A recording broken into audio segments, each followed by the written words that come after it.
Olá! Você vai ouvir mais um episódio de Leitura com a Manu. Hoje eu vou ler um trecho de O Amor nos Tempos do Cólera, um livro de Gabriel Garcia Marques.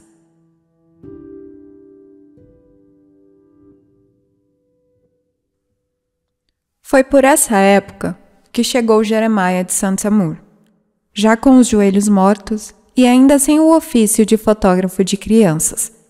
E antes de 3 meses, era conhecido de quem quer que soubesse movimentar um bispo num tabuleiro, porque ninguém conseguira ganhar-lhe uma partida.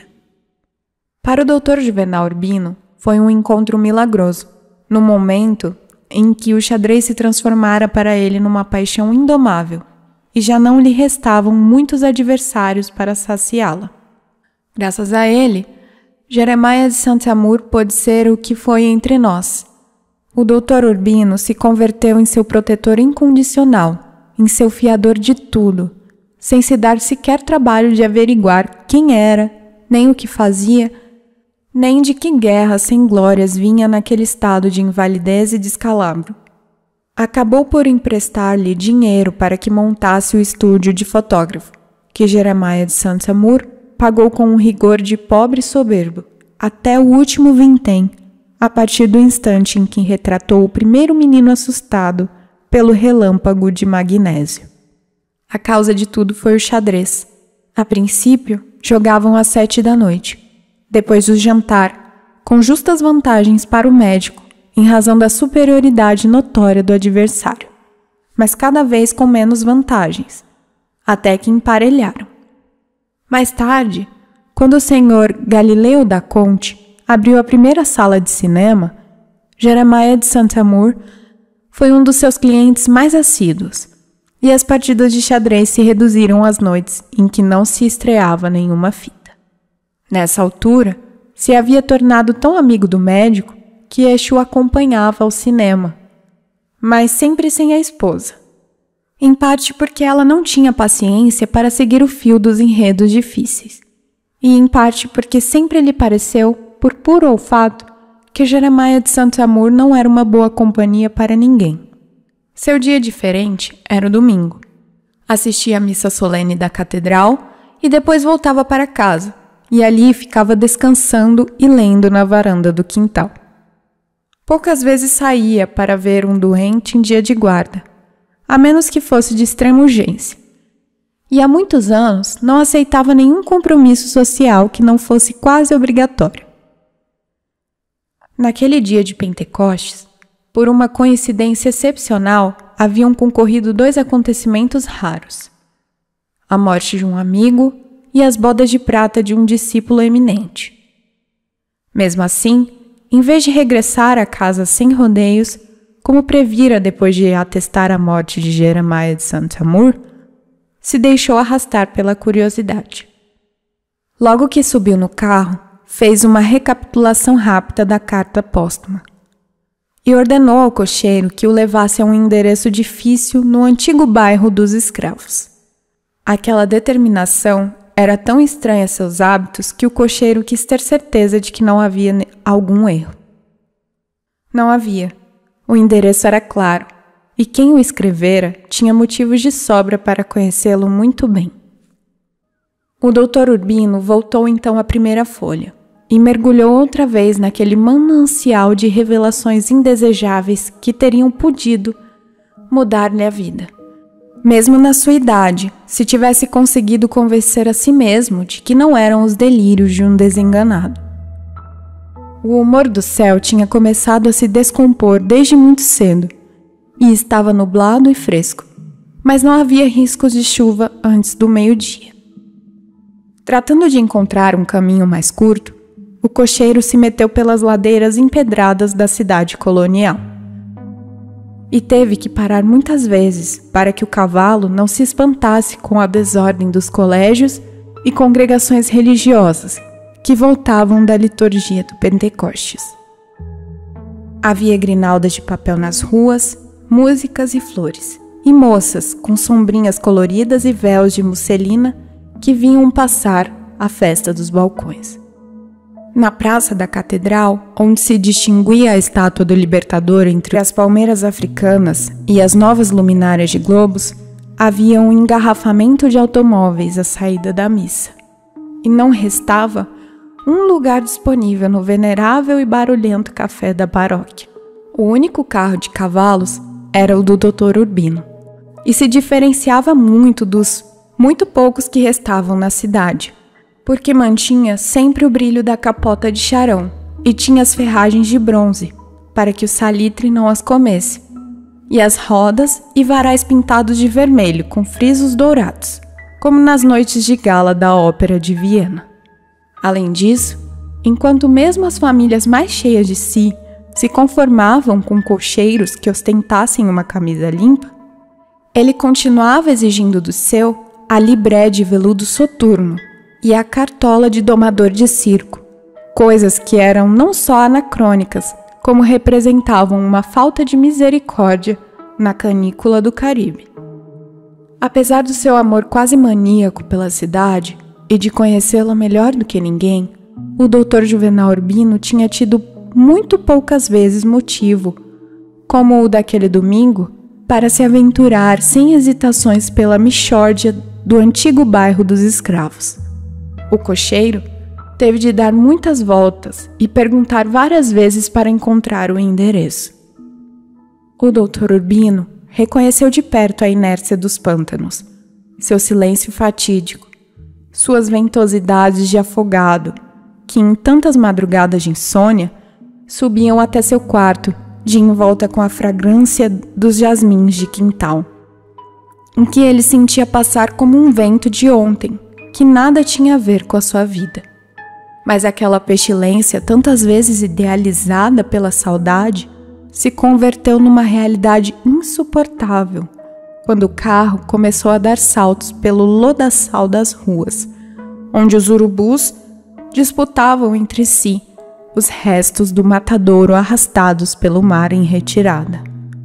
Ao contrário da cidade vice-real, cujas casas eram de alvenaria, ali eram feitas de madeiras desbotadas e telhados de zinco, assentados, em sua maioria, sobre estacas, para não serem atingidas pelas cheias das cloacas, a céu aberto, herdadas dos espanhóis.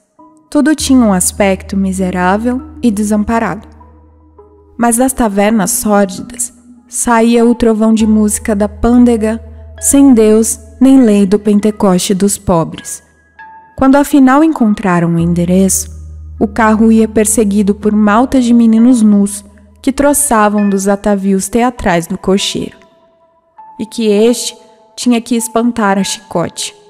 O Dr. Urbino, preparado para uma visita confidencial, compreendeu tarde demais que não havia candura mais perigosa do que a sua idade. O exterior da casa sem número não tinha nada que a distinguisse dos menos felizes, salvo a janela, com cortinas de renda e um portão desmontado de alguma igreja antiga. O cocheiro fez suar a aldraba, e só quando comprovou que estava no endereço correto, ajudou o médico a descer do carro.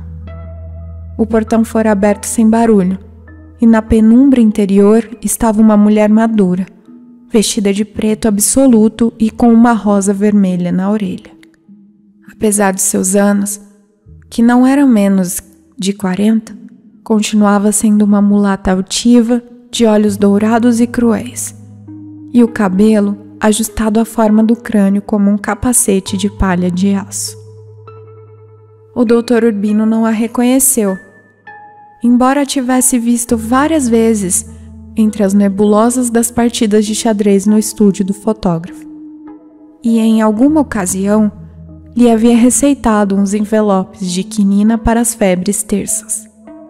Estendeu-lhe a mão, e ela a tomou entre as suas, menos para cumprimentá-lo do que para ajudá-lo a entrar. A sala tinha o clima e o murmúrio invisível de uma floresta, e estava atulhada de móveis e objetos primorosos, cada um em seu lugar natural. O Dr. Urbino se lembrou sem amargura da botica de um antiquário de Paris, numa segunda-feira de outono do século anterior, no número 26 da rua Montmartre.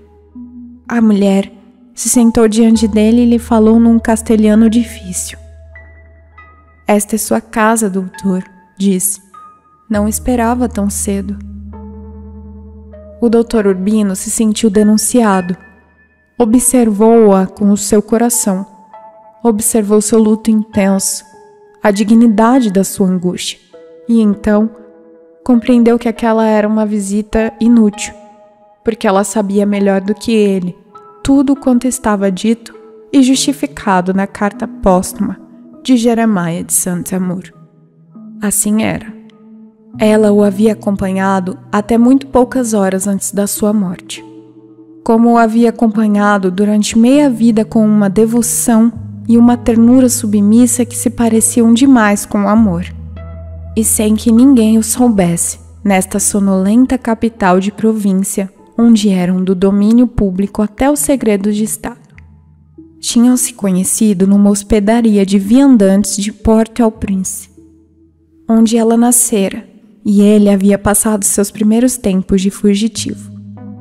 E o acompanhara até aqui, um ano depois, para uma visita breve, embora ambos soubessem sem discutir o assunto que vinha para todo sempre. Ela se ocupava em manter a limpeza e a ordem do laboratório uma vez por semana. Mas nem os vizinhos que mais maliciavam tudo confundiram as aparências com a verdade, porque supunham, como todo mundo, que a invalidez de Jeremiah de Saint-Amour não era só de andar.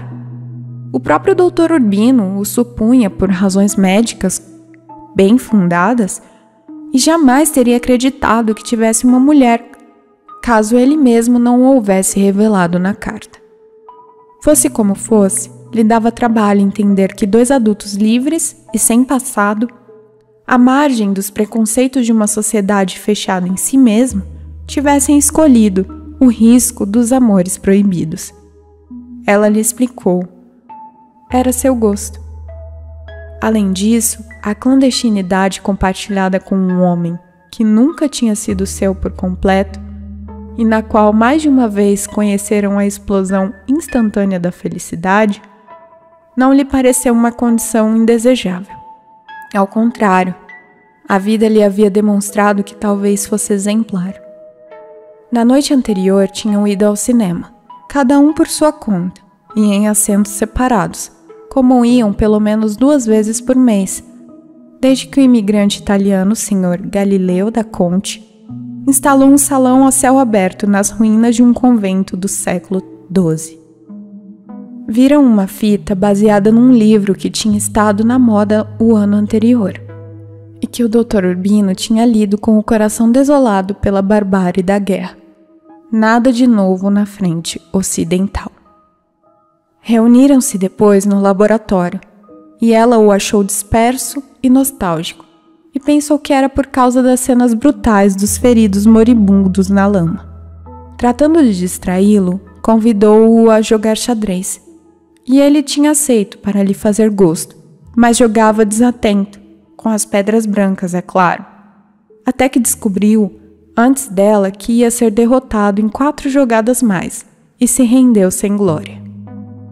O médico compreendeu então que o contendor da partida final tinha sido ela, e não o general Jerônimo Argote, como havia suposto. Murmurou assombrado. Era uma partida magistral. Ela insistiu que o mérito não era seu, e sim que Jeremiah de Saint-Amour, já extraviado pelas brumas da morte, movimentava as peças sem amor. Quando interrompeu a partida, por volta das 11h15, pois já tinha acabado a música dos bailes públicos, ele lhe pediu que o deixasse só. Queria escrever uma carta a Dr. Juvenal Urbino, que considerava o homem mais respeitável que havia conhecido. E além disso, um amigo da alma, como gostava de dizer, ainda que a única afinidade de ambos fosse o vício do xadrez, entendido como um diálogo da razão e não como uma ciência. Então, ele soube que Jeremiah de Saint-Amour tinha chegado ao término da agonia e que só lhe restava o tempo de vida necessário para escrever a carta. O médico não podia acreditar, Mas então você sabia, exclamou. Não só sabia, confirmou ela, como o havia ajudado a carregar o fardo da agonia com o mesmo amor com que eu havia ajudado a descobrir a aventura, porque isso tinham sido seus últimos 11 meses, uma cruel agonia. Seu dever era revelá-lo, disse o médico. Eu não podia fazer-lhe essa desfeita, disse ela, escandalizada. Eu o queria com todas as forças. O Dr. Urbino, que acreditava ter ouvido tudo, jamais ouvira nada igual, e dito de forma tão simples. Olhou-a de frente com os 5 sentidos para gravá-la na memória, como era naquele instante. Parecia um ídolo fluvial, impávida dentro do vestido preto, com os olhos de cobra e a rosa na orelha. Muito tempo atrás, numa praia solitária do Haiti, onde ambos jaziam nus depois do amor, Jeremiah de Saint-Amour tinha suspirado, sem pensar. Nunca hei de ser velho. Ela o interpretou como um propósito heróico de lutar contra os estragos do tempo. Mas ele lhe foi mais explícito. Tinha a determinação irrevogável de acabar com a vida aos 60 anos.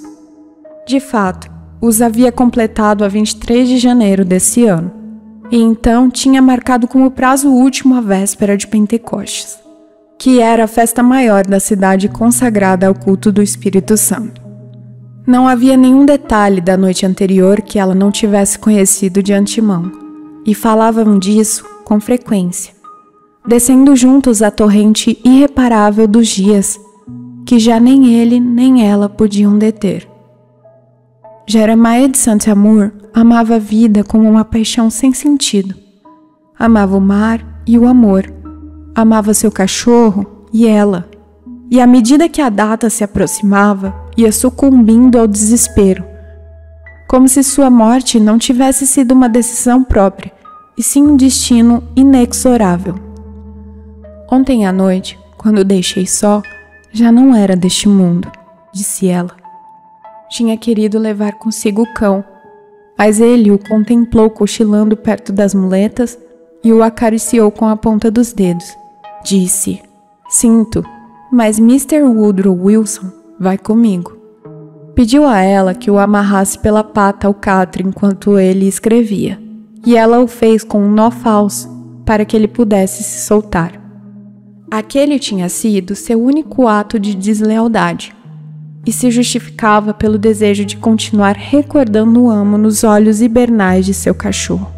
Mas o Dr. Urbino a interrompeu para contar que o cachorro não tinha se soltado. Ela disse, então foi porque não quis, e se alegrou porque preferia continuar evocando o amante morto como ele lhe pedira na noite anterior, quando interrompeu a carta começada e a olhou pela última vez. Lembre de mim como uma rosa, lhe disse. Você ouviu mais um episódio de Leitura com a Manu.